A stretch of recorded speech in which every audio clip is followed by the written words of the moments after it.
Anak, bigyan mo pa siya ng konting panahon.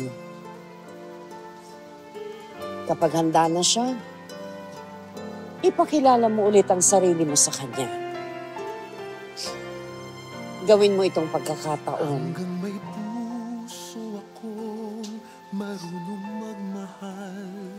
Pagkakataon mo saan? Pagkakataon para ligawan siyang muli. Yung totoong ligaw. Hindi ba? Hindi niyo pinagdaanan yun.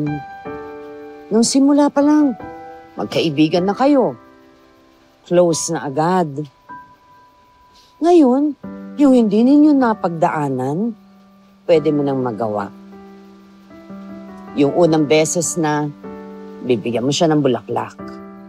Yung unang beses na yayayain mo siyang lumabas. Yung unang beses na sasabihin mo sa kanyang wala siyang kasing ganda. Anak, mas matamis ang pangalawang pagkakataon ninyo sa pag-ibig. Now that you came into my life, I feel complete. The flowers bloom, my morning shines, and I can see. Para kay Elsie Chang.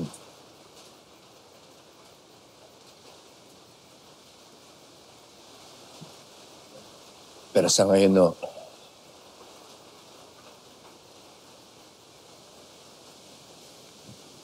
kailangan ko na munang isipin ko paano ko mababalik sa akin ng ugdaw.